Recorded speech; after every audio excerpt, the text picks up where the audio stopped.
2014-15 में जब हमारा 15 में जब हमने पहला बजट पेश किया था, वो लगभग 31,000 करोड़ रुपए का बजट था।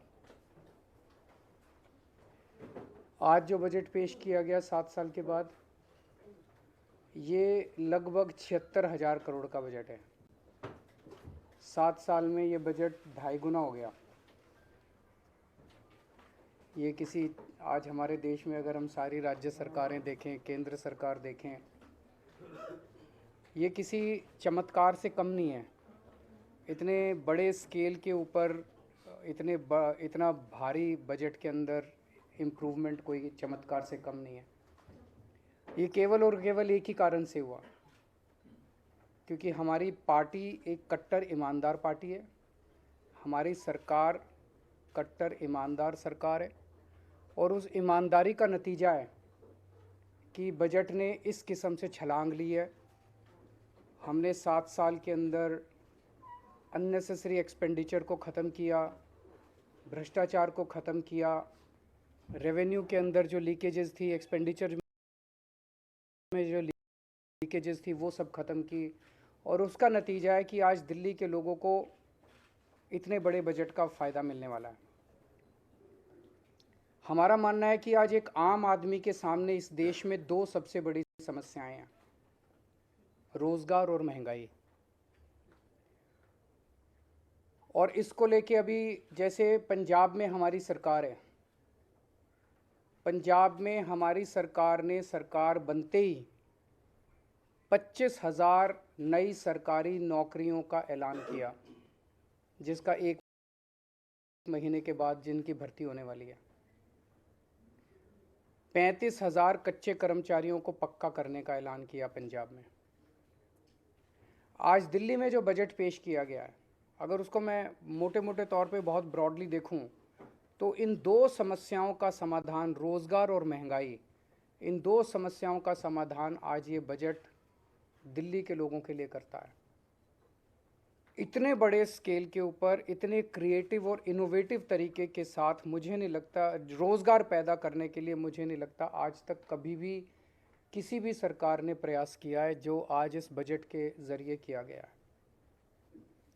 पिछले 7 साल में दिल्ली सरकार ने लगभग 12 लाख रोज़गार दिल्ली के युवाओं के लिए तैयार किए। इनमें 1,78,000 रोज़गार सरकारी सेक्टर में थे और लगभग 10 लाख रोज़गार प्राइवेट सेक्टर में थे। 12 लाख रोज़गार पिछले 7 साल के अंदर दिल्ली में आम आदमी पार्टी की सरकार ने तैयार किए। आज जो बजट पेश किया गया, ये बजट अगले 5 साल के अंदर 20 लाख नए रोज़गार तैयार करने का लक्ष्य रखता है।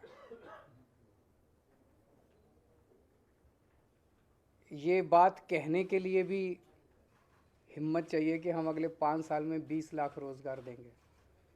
ये कोई चुनावी वादा नहीं है, आज कोई चुनावी सभा नहीं थी। आज विधानसभा के अंदर बजट रखा गया और बजट में 20 लाख रोज़गार तैयार करने का एक पूरा खाका देश के सामने रखा गया। ये बहुत ही बोल्ड बजट है, बहुत ही इनोवेटिव बजट है, और इसके लिए मैं मनीष सिसोदिया जी को और उनकी पूरी टीम को बहुत बहुत बधाई देता हूँ। यही आज लोगों की सबसे ज़्यादा ज़रूरत है।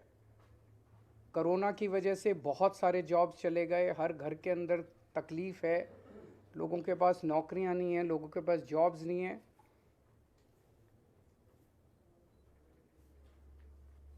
तो 20 लाख जॉब्स का ये जो बजट है, इसमें बताया गया कि दिल्ली में 1,68,00,000 लोग ऐसे हैं जो कि जॉब्स लेने के लिए सक्षम है।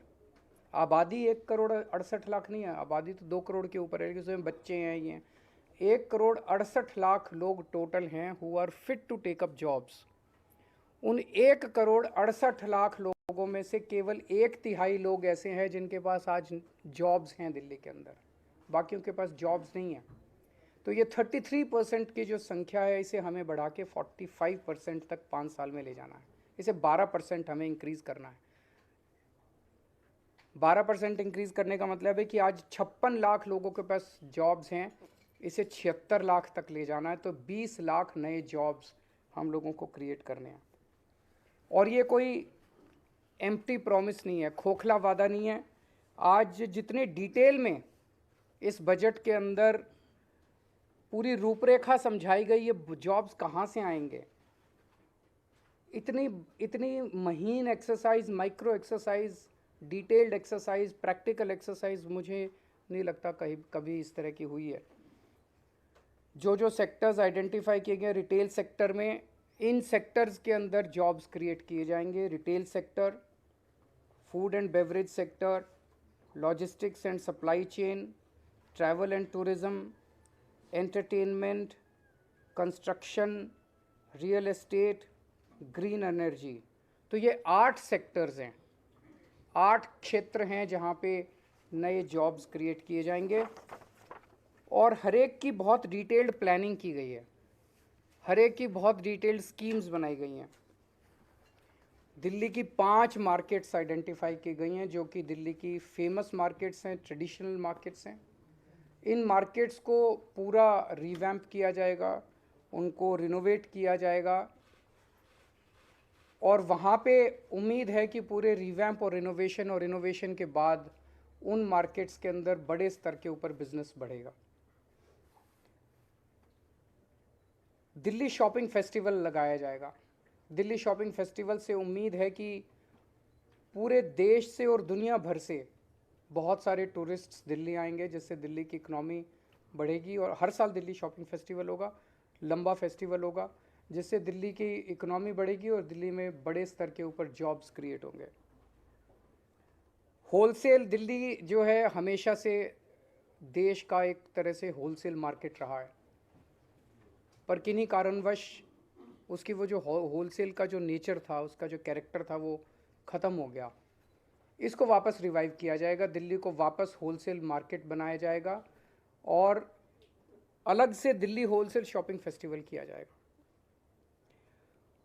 दिल्ली बाज़ार पोर्टल बना रहे हैं हम लोग। मैंने पिछली साल ऐलान किया था दिल्ली बाज़ार पोर्टल, जिसमें दिल्ली के सारी दुकानें, दिल्ली के सारे मार्केट्स एक पोर्टल पे लाए जाएंगे। तो दिल्ली के अंदर कुछ भी माल बिकता है, छोटी दुकान पे, बड़ी दुकान पे, कहीं भी कोई भी माल बिकता है, वो आपके पड़ोस में रहने वाला, किसी कॉलोनी में रहने वाला आदमी भी खरीद सकता है और 24 घंटे खरीद सकता है। ऐसा नहीं कि सूरज छिपने के बाद फिर दुकान बंद हो जाएगी, कभी भी खरीद सकता है, रात को 12 बजे 1 बजे भी खरीद। अमेरिका में रहने वाला कोई आदमी भी खरीद सकता है, लंदन में रहने वाला कोई आदमी भी आपके लोकल मार्केट से, खान मार्केट से, चांदनी चौक से, आपके लोकल शॉपिंग कॉम्प्लेक्स से कोई भी माल खरीद सकता है। इससे हमें उम्मीद है कि दिल्ली की अर्थव्यवस्था को एक बड़ा जंप मिलेगा और दिल्ली के माल जो है वो पूरी दुनिया के अंदर बिकने चालू होंगे। गांधीनगर को ग्रैंड गारमेंट हब के रूप में डेवलप किया जाएगा। गांधीनगर का कपड़े का व्यापार जो है बहुत बड़ा है और इसको अगर हम अच्छे तरीके से, इसको सिस्टमैटिक तरीके से अगर रिवैम्प करके पूरे मार्केट को डेवलप किया जाए तो इसमें बहुत बड़ी अपॉर्चुनिटीज़ हैं। दिल्ली की जो नई स्टार्टअप पॉलिसी है वो बहुत बड़ी अपॉर्चुनिटीज़ खोलती है। दिल्ली ऑलरेडी देश का स्टार्टअप कैपिटल बन चुका है। दिल्ली के अंदर आज पूरे देश में सबसे ज़्यादा नए स्टार्टअप्स निकल रहे हैं। तो दिल्ली की जो स्टार्टअप पॉलिसी है, हमें उम्मीद है इसके ज़रिए बच्चे जो हैं वो बहुत सारे नए नए बिज़नेस शुरू करेंगे और दूसरों को नौकरी देंगे। दिल्ली के जो नॉन कन्फॉर्मिंग इंडस्ट्रियल एरियाज़ हैं उसको सबको डेवलप किया जाएगा। यहाँ पे हमें उम्मीद है कि काफ़ी सारे जॉब्स निकलेंगे। जो फेमस फूड हब्स हैं उनको डेवलप किया जाएगा, उनको मार्केट किया जाएगा। और फूड ट्रक पॉलिसी, जो खाने वाले ट्रक्स होते हैं, इसकी एक पॉलिसी बनाई जाएगी ताकि बड़े स्तर के ऊपर इनको प्रमोट किया जा सके। ये सारे वो चीज़ें हैं जो एक आम आदमी कर सकता है। हम कोई ऐसी चीज़ें नहीं कर रहे जिसके अंदर बहुत बड़ी कैपिटल की ज़रूरत है। जो एक आम आदमी, छोटा आदमी थोड़ी से कैपिटल से, छोटी कैपिटल से अपना बिजनेस शुरू कर सकता है। ये सारी चीज़ें, क्लाउड किचन क्लस्टर्स की स्थापना की जाएगी, इलेक्ट्रॉनिक सिटी बनाई जाएगी, e vehicle, solar energy, urban farming, इसके ज़रिए ऑलरेडी दिल्ली ईवी कैपिटल बन चुका है देश का। दिल्ली फिल्म पॉलिसी जो बनाई गई है, हमें उम्मीद है इसके ज़रिए बहुत सारे जॉब्स क्रिएट होंगे। रोज़गार बाज़ार पोर्टल जो हमने बनाया, रोज़गार पोर्टल जो बनाया था हमने पिछली साल, जैसे ही हमने शुरू किया उसमें 10 लाख के करीब जॉब्स निकले थे। इसका सेकंड वर्जन बनाया जा रहा है।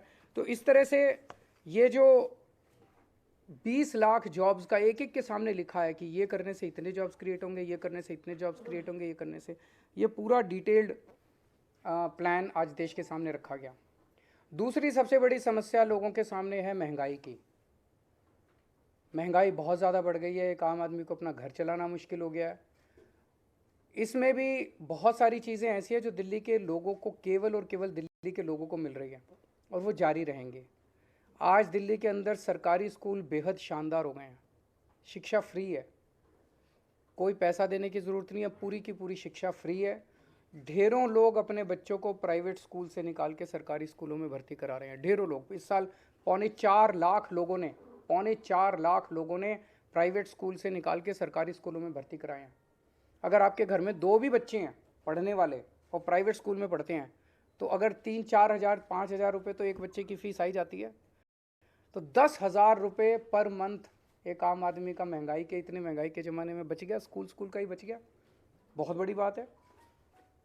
हेल्थ के क्षेत्र में दिल्ली अकेला देश, पूरे देश के अंदर दिल्ली अकेला राज्य है जहाँ पे हर आदमी, चाहे अमीर हो चाहे गरीब हो, उसका पूरा इलाज मुफ्त है। अगर आपको थोड़ा सा बुखार हुआ, मोहल्ला क्लिनिक जाइए, आपको डॉक्टर दवाई देगा, डॉक्टर भी फ्री, दवाइयाँ भी फ्री, टेस्ट भी फ्री, सब कुछ फ्री। अगर आपको कोई बहुत बड़ी बीमारी हो गई जिसमें 20 लाख 30 लाख 40 लाख का खर्चा आता है, आप जीटीबी जाइए, एलएनजेपी जाइए, जीबी पंत जाइए, दिल्ली सरकार के 38 बड़े बड़े हॉस्पिटल है, किसी में भी जाइए, सारा इलाज फ्री है। सारा पैसा दिल्ली सरकार देगी, आपसे पूछा नहीं जाएगा आपकी आप अमीर हो कि गरीब हो, बीपीएल के कार्ड की ज़रूरत नहीं है। आप अगर कोई टेस्ट कराना है, एमआरआई कराना है, सीटी स्कैन कराना है, जो भी कराना है, दिल्ली सरकार के हॉस्पिटल्स में फ्री है। हॉस्पिटल में टेस्ट ना हो पाए, आप प्राइवेट में करा लो, सारा रिम्बर्स किया जाता है। इस तरह की हेल्थ सिक्योरिटी जो है, मुझे नहीं लगता देश तो छोड़ो, दुनिया में कहीं इस किस्म की हेल्थ सिक्योरिटी कहीं किसी भी राज्य के सिटीजन्स को दी गई है। ये अब जैसे आज वित्त मंत्री, उप मुख्यमंत्री जी ने कहा कि हेल्थ एक ऐसा सेक्टर है जो लोगों को गरीबी में धकेल देता है। कोई घर में बीमार हो गया, बड़ी बीमारी हो गई, सब कुछ बेचना पड़ जाता है, सब कुछ ख़त्म हो जाता है। वो दिल्ली के लोगों को चिंता करने की ज़रूरत नहीं है। बहुत बड़ी सिक्योरिटी है, शिक्षा की सिक्योरिटी, हेल्थ की सिक्योरिटी। तो लोगों को महंगाई से और चीज़ें जो हमारे कंट्रोल में नहीं है वो तो हम कुछ नहीं कर सकते, लेकिन जो हमारे कंट्रोल में है वो तो हम कर रहे हैं। तीसरी, बिजली। आज दिल्ली के 73% जनता को फ्री बिजली मिलती है, 24 घंटे बिजली मिलती है, बहुत बड़ी बात है। मैं कई राज्यों से होके आया हूँ, 5-5 हज़ार, 10-10 हज़ार, 15-15 हज़ार रुपये लोगों के बिजली के बिल आ रहे हैं हर महीने। यहाँ पे लोगों के बिजली के बिल जीरो आते हैं। महंगाई के ज़माने में ये बहुत बड़ा सपोर्ट है। पानी फ्री मिल रहा है लोगों को। दूसरे राज्यों में आप चले जाइए, दूसरे राज्य क्या, दिल्ली के अंदर भी हमारी सरकार बनने के पहले मैं जब घूमा करता था, लोगों के 5-5 हज़ार, 10-10 हज़ार रुपये के महीने के बिल आया करते थे। अब लोगों के जीरो बिल आ रहे हैं। पानी की व्यवस्था हो रही है, अब 24 घंटे पानी करेंगे, उसके ऊपर भी काम कर रहे हैं। केवल पानी फ्री नहीं, पानी नहीं आए तो फ्री पानी का क्या फ़ायदा है, तो पानी भी 24 घंटे आया करेगा, इसकी भी हम लोग व्यवस्था कर रहे हैं। और महिलाओं को फ्री ट्रांसपोर्ट। ये 5 चीज़ें बहुत बड़ी हैं, शिक्षा फ्री, स्वास्थ्य फ्री, बिजली फ्री, पानी फ्री, ट्रांसपोर्ट फ्री। इन 5 चीज़ों से दिल्ली के एक आम आदमी की ज़िंदगी को थोड़ा सा सहारा दिल्ली सरकार देने का काम करती है। तो एक जो अच्छी खबर, दिल्ली की जितनी कच्ची कॉलोनियाँ हैं, कच्ची कॉलोनियों में मैं जब भी जाता हूँ, नरक की ज़िंदगी है लोगों की। एक बारिश आ जाए तो पूरा कीचड़ ही कीचड़, सारी नालियाँ बाहर वो बहने लग जाती हैं। 31 मार्च 2023 तक दिल्ली की सारी कच्ची कॉलोनियों के अंदर सड़क, नाली, पानी की पाइपलाइन और सीवर की पाइपलाइन का काम ख़त्म कर दिया जाएगा। कुछ कॉलोनियाँ बच जाएंगी जो फॉरेस्ट की वजह से ASI की वजह से, इन वजह से उनको परमिशन नहीं मिल पा रही। 100-125 कॉलोनियाँ बच जाएंगी। उसके अलावा दिल्ली की सारी कच्ची कॉलोनियों में ये 4 चीज़ों का काम पूरा हो जाएगा। मैं समझता हूँ इससे दिल्ली की कच्ची कॉलोनियों में लोगों को बड़ी मदद मिलेगी, सहायता मिलेगी और लोग इज्जत की ज़िंदगी जी सकेंगे। चुनाव के दौरान जब मैं प्रचार करता था तो कई जगह जाता था, लोग कहते थे जी रिश्ते नहीं आ रहे अच्छे। वो देखने आते हैं तो वो देखते हैं पहले तो जिस गली के अंदर सारी गलियां टूटी पड़ी हैं, सड़कें टूटी पड़ी हैं, नरक की ज़िंदगी है। मैं उम्मीद करता हूँ इसके बाद लोगों के सम्मान मिलेगा और रिश्ते भी अच्छे आने चालू होंगे। यमुना को भी साफ़ करेंगे, उसके ऊपर पूरा काम चल रहा है। उसके ऊपर मैं पहले ही प्रॉमिस कर चुका हूँ कि अगले चुनाव के पहले आप सब लोगों को ले जाके यमुना में डुबकी लगाएंगे। उसके लिए आज पूरा इसमें बजट के अंदर प्रोविज़न किया गया है। और एक जो आज सबसे बड़ा ऐलान किया गया जो आपने नोट नहीं किया, वो है ट्रैफिक लाइट के ऊपर जब आप रुकते हो, आपकी खिड़की के पास आके कोई बच्चा छोटा सा नॉक करता है और वो आपसे पैसे मांगता है या वो कुछ बेचने की कोशिश करता है, उसकी तरफ कोई ध्यान नहीं देता कोई सरकार। क्यों? वो वोटर नहीं है, वो वोट नहीं देता, वो वोट बैंक नहीं है, कोई सरकार उनकी तरफ ध्यान नहीं देती। आज हमने 10 करोड़ रुपए इन बच्चों के लिए हम residential state of the art facilities का एक स्कूल बनाएंगे। वो रेजिडेंशियल स्कूल बिल्कुल अलग किस्म का होगा क्योंकि इन बच्चों को सबसे पहले हमें इमोशनल और साइकोलॉजिकल सपोर्ट देना पड़ेगा। इन बच्चों को जब आप उस ट्रैफिक लाइट से उठा के वहाँ ले जाओगे, बहुत प्रयास किए गए, सारे प्रयास अभी तक फेल हो गए। जितने भी प्रयास अभी तक किए गए वो सारे प्रयास ऐसे थे जिसके अंदर मानवता नहीं थी, मानवीयता नहीं थी। उनको पकड़ा गया, मुझे कनॉट प्लेस हनुमान मंदिर के आसपास से उनको पकड़ते हैं, ले जाके जेल में डाल देते हैं, चाइल्ड केयर सेंटर में डाल देते हैं, वहाँ कोई पूछने वाला नहीं है, वो बच्चे वहाँ से फिर भाग जाते हैं। ये स्कूल ऐसा होगा जहाँ पे उनको सारी अच्छी 5 स्टार सुविधाएं दी जाएंगी और उन बच्चों को मेन स्ट्रीम में लाके उनको एक इज्जत की ज़िंदगी दी जाएगी, उनको एक अच्छा नागरिक बनाया जाएगा। तो ये मोटे मोटे थे। मैं मनीष जी को फिर से और पूरी उनकी टीम को बधाई देता हूँ इतना शानदार बजट प्रस्तुत करने के लिए। अगर आपके कोई प्रश्न हैं तो